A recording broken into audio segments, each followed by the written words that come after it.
Hello and welcome to the Through the Pain podcast. This is a place for chronic pain and chronic illness warriors to dare, dance, and dream through the pain.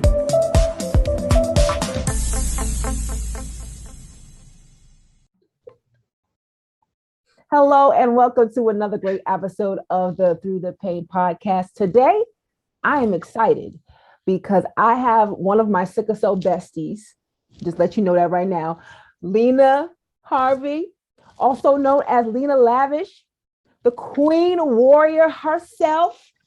Thank you, my darling, for joining me on my podcast. Oh my gosh, I am so excited. I am beyond excited. I'm telling you, I have been sitting here all morning trying to regather myself after I took a little emotional, detour. And I'm just thinking about how blessed and lucky I am that I get to be surrounded by beautiful Black queens every day. On my timeline, it is just nothing but me and DIma, and then me, and then another 10,000 sickle cell queens out there. Yes. And this is not even getting to the kings, Right. We can't forget about Master. We cannot. Okay, shout out. Okay, that's our boo. We are so blessed to have this sickle cell community. And so I'm happy and blessed to be here. I truly am. Truly. Right. Thank you. So again, thank you for coming. I brought you on because you would be the best person to have this conversation. Mm-hmm. We are having a painful conversation, and it's an introduction to one of my new segments where we talk about sickle cell and we kind of get to the rooter and the tutor and just uncover so many things. And I wanted to talk about women and sickle cell disease, what we have to go through as women with sickle cell. So do you mind if we chop right into it? Let's go in, honey. I'm okay. Ready. So first things first, I've been seeing a lot of posts lately by experts. Mm-hmm. And one of this is an expert that I love, the hematology, I forgot her name that quickly, but she's a hematology nurse practitioner. And she just posts, I'm going to put all her information in the comment notes in the show notes for you. But she posts great, valuable information as it pertains to sickle cell disease. And it gets other people thinking. And, sometimes it gets me thinking too. But recently she posted about women with sickle cell disease in their menstrual cycle and how we are more prone to having a sickle cell crisis during that time of the month. And it's great information, it's valuable information, but I wish that information was out when I was given the talk about the birds and the bees, like a long time ago. Like, wait a minute. A long time ago. Why didn't we talk about this earlier? Why are we just now finding out about this? Mm-hmm. Because for me, since I was 13, ever since, mm-hmm. We couldn't swim in the water with sharks. Ever since then, we've been having issues. Oof. Painful issues. And that's why it's a painful conversation. Painful issues. And they don't want to talk about it. We don't want to talk about it. To hear about it. Mm-mm. Right? Like there's a certain amount of people, there's certain that just don't want to hear about it. Right. And I think that's why. It's like, first of all, y'all are late, because any woman will understand that anything going on in your body is going to be affected and affect your menstrual cycle. Like, right. A woman is a whole being, like a man is a whole being. And I think sometimes in our like patriarchal society, it's like we think like grandfathers. We are not grandfathers, okay? We're not any of those people. So I think like a human being. I am a woman. And if anything's going on, your whole, yes, your cycle is going to be affected by it. I don't know why it took this long for it to be news, apparently, Yeah. or Uh, discovery. Who this, discovered? but remember, they just discovered sickle cell like 25 years ago. So Woo! just Oh my remember that. goodness. That shade. Was that shade? I Okay. mean, it's the truth. And when it's the truth, But I want to shout out Maya Bloomberg, the hematology nurse practitioner. You can find her on Instagram, the Heme NP. I just wanted to make that clarification. She's amazing, and she does these great Instagram reels and videos educating people not only about other hematological diseases, gotta get it out there, but she also primarily focuses in sickle cell disease. So shout out to her. Um, so she posted about that, and she posted about brain fog. But I do want to get back into my question for you was, what is it like for you as a woman with sickle cell disease, especially as it pertains to that time of the month? mm-hmm. So when so just having sickle cell, I feel like, so I was born in 1985. Okay, guys, that's a while. But 80s baby, 80s baby. Okay. we in here. We in here. I was in 85, and when you are of, our generation, it feels like there were so many things that were just not spoken about among Black, family members. Like there are Right. just certain holes that were there where it's like nobody really knows how to deal with this, so we're not going to talk about it. And that really wasn't healthy for me, because a chronic illness is something of its own. When you have something chronically wrong with your body, where it is it's a constant thing, I wasn't prepared to. No one told me that I was gonna be like a late bloomer, right? Like no one. I could have maybe used that. I could have used that tidbit of information, because I was over here waiting, like, okay, so and so got her period. Okay, girl, and back in the day, your kids, it's all new and different. And this was before the internet. So, Mm-hmm. and I just was waiting and waiting, right? And now I had already had a pretty challenging time with my sickle cell up until then. But at this point, compared to what it was about to turn into, when my cycle did get fully going into effect, girl, I had no idea. I was not prepared. And so immediately, I mean, when I finally did get my cycle and it started, and I just thought, okay, this is not what I was expecting. This is that and a whole lot more. It was debilitating for me. It was completely debilitating. My cramps were so bad that I couldn't sit up straight. Mm. Mm-mm. I couldn't, my body was curled because the menstrual cramps were so bad, so severe, Mm-mm. that my body, so how I'm supposed to be sitting up at a desk riding on a school bus every month? Mm-mm. I couldn't stand up. I would have to. So yeah. So basically, it turned into like, okay, this is not good. And then as the couple of years went by, it started turning into, now it's causing me crises. Mm-hmm.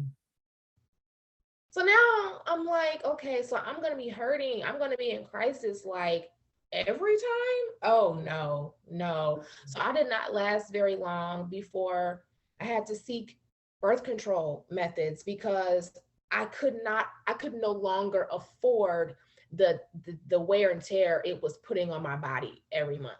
I couldn't Right. afford And for me, I was put on birth control rather early it. myself. Yeah. And then that makes you, the shot makes you fat. Don't get the shot. Don't get the shot. Don't get So the shot. the That's all shot, we heard, right? yeah, the shot makes you fat. The patch makes you crazy. Yeah. The it's the things that we do to ourselves. Yeah. To control our hormones in our Yeah. reproductive system. And on top of having sickle cell disease is a complete Mm-hmm. nightmare. Um, it was to the point being pregnant was a relief. Yes. Girl, when I Yes. got pregnant with my first son, my first child, I was like, wait a minute, Yeah. I don't have to be like in pain all the time like that. Feel like that. I felt cushy, like I had Yeah, little coat or something on. Like, yeah, yeah, yeah. yeah, absolutely. It Absolutely. felt great. A little Yeah. burst of energy. Oh my gosh. It was so I great. then I remember, I'm pretty sure I needed a couple of transfusions like over the course of several years because I felt like I was just being drained of my blood, my life force. I'm like, y'all, I understand that my period is a thing and that it's happening and that I have to make sure that I am, keeping bodily inventory at all times. But like, that's enough without the added thick layer of pain, and then the horrible cramping and then my moods. That's a whole different situation. I That don't was want that was a whole different can of worms. I don't want to talk about mood because I end up like the bad guy. I don't want to talk about it. When you end up feeling like or becoming like when you in your mind you tell the story like what had happened was, and then you're like, wait, am I the villain? Like Mhm. that's when okay. So yeah, I was diagnosed with PMS in college, like real Oh, PMS, not that like, middle school, I ain't got some PMS thing. It wasn't like that. I had you check all these boxes. And so that took me on another, branch, so even besides the physical aspects of it all, it's like, of course, a sickle cell warrior is going to be affected by her cycle and it's going to have its own effect. mm-hmm. That's how it is, but I'm not sure if the novelty about it is that um I don't think people understand, even no matter scientist, doctor, no matter if you're looking at sickle cell up close or if you just hear about it, in passing, people should understand that anyone living with a chronic illness and a chronically painful illness, our lives are not like n- normal people's lives. Our Mm-mm. lives are not like that. Our lives are completely revolving around keeping us alive, That's true. preservation, Mm-hmm. elongating the years of your life, Right, making the most of the moments that you have right. because they're not guaranteed. And the devils come for my time and time again. Oh He yeah. comes for my time and I have to reclaim my time. You know what I'm saying? Time and time again. And so like that's the type of life someone that a warrior lives. Yeah. You're preaching to the choir. You are so Girl, preaching. You know you preaching to the you know. choir. So what I just wanted to know though, what are the methods that you're using now to deal with your PMS? Are you still on a birth control regimen? So so that's look what forever ago. So yeah, for a while in the beginning, was very much just I'm gonna take this pill, right? I mean, I was young, so you're just learning the discipline that it takes to take a pill, Mhm. especially at the same time every day, which is baffling to some people.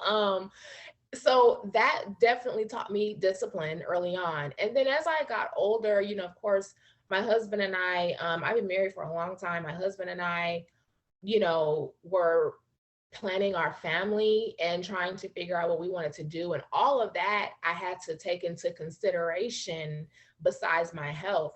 Anytime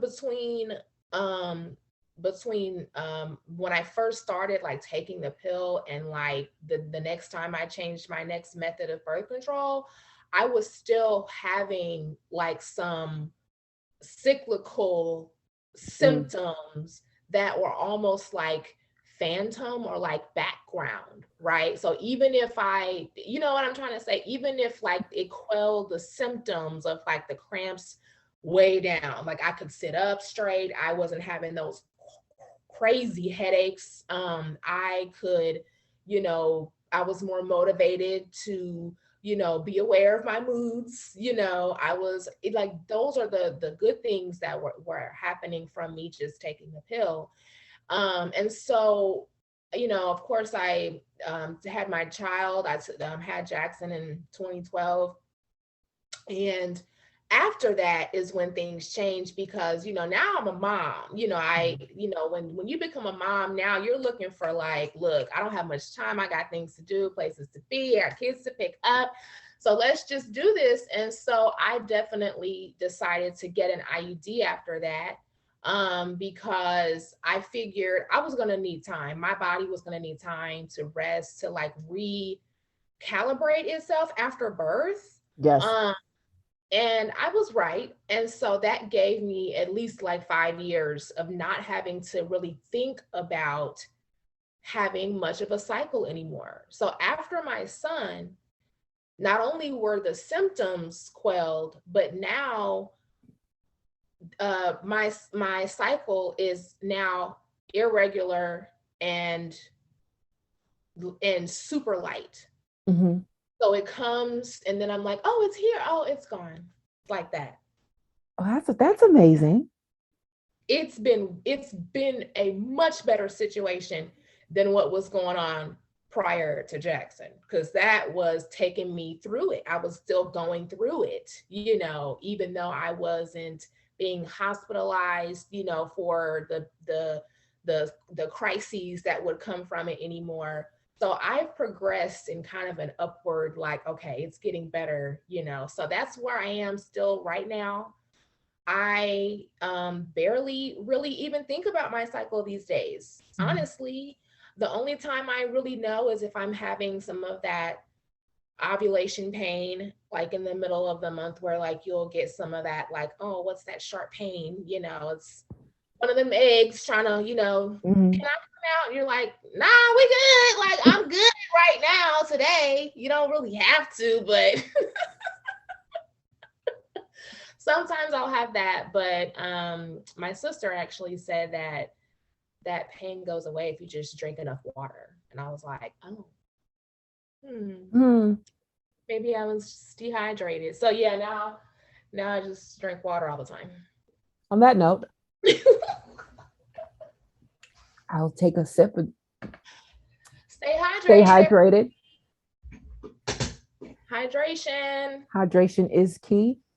All right, so I'm gonna switch gears. We're not gonna talk about blood anymore, and we're not gonna talk about our menstrual cycle the whole time.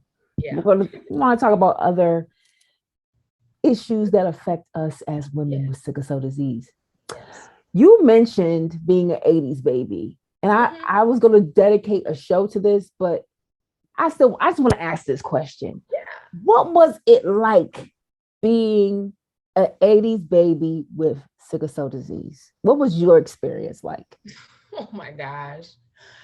My experience was, I remember being hot and tired a lot. I remember being hot and tired a lot. Okay. But I also remember feeling a lot of love heaped on me by a lot of family. I think because that's Lena, and then also that's our sickle cell baby. Like the whole family, I could always feel that, that love. But yeah, I remember feeling very like the odd one out early on because I just simply couldn't do as much physical stuff as it took to be a kid. I mean, kids bounce all over the walls all the time. And then you look over, the kids are in the classroom jumping up and down. Then the camera cues over to the corner, and Lena is over there like, head is down on the desk, napping. She's taking a nap. She's using this time that the kids are playing. Playtime is nap time. Nap time is nap time. Playtime is nap time as well. Y'all going out for recess today? You sure? I don't know. Lena says it's looking a little dreary out. Maybe not. Can I just go to the library? I would stay in the library. Sleep. Sleep. Get that. It was very exhausting for me. The chronic fatigue doesn't go with childhood. It's like, man, I missed out on so much. I would push myself too early on and end up in a crisis. And you don't do that a lot. You learn early, like, oh, I'm not about to be out here risking my life because y'all want to play freeze tag all day in the hot sun. No. That sounds very familiar. It was full of love and it was full of love and it was full of excitement, but I was always peering from like really far away. That's what my childhood felt like. Was like I'm behind the gate looking at the baseball game because I'm too tired to play. Right. And I might end up in the hospital, so I'm not gonna risk it. Yeah. Plus, I mean, it's me. I didn't really want to get dirty. I didn't get too dirty. You were bougie back then. Go ahead, girl. Queen back then. All right.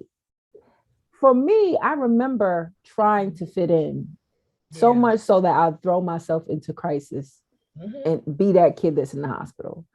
So yeah, I understand that. I would try to climb trees. I would try to do the most, play kickball with everybody. Yep. And be laid out. The naps though, nap time was my favorite subject. Yeah. See, now you sound like my son, because we asking him, what's your favorite subject? He's talking about lunch. What? What? Yeah, man after my own heart. Like lunch and nap time. I could not even disagree. I couldn't say anything back. I was like, dang, he got me. I played myself. I get it though, man. I mean, I took so many naps. There is a Polaroid picture. Okay, now I'm really showing my 80s baby age. I have a Polaroid picture of myself in my Christmas sweater with the, with the jingle, with the ribbons, all that ugly mess. This is back before it was a cool, trendy thing. This is not one you could buy at Walmart. This is an original ugly Christmas sweater, circa 1989, right? I'm wearing that skirt. And I'm passed out in the middle. It's Christmas Day. Everybody is having fun up. Lena is asleep. Like sleep. Not like, oh, she's napping. No, like loud music party happening. I was asleep. Knocked out. I've spent so much time of my life sleeping. I think that's why I'm everywhere at once right now, because now I got a little taste of freedom. And now I'm awake actually. I mean, even before like this time, like last year, I was sleeping like the majority of a 24-hour period. Like I would sleep for 10 hours overnight. And then I would take like a 4-hour nap during the day, and then maybe like another nap in there somewhere. Sometimes I would pass out at like, I don't even know, like the mid,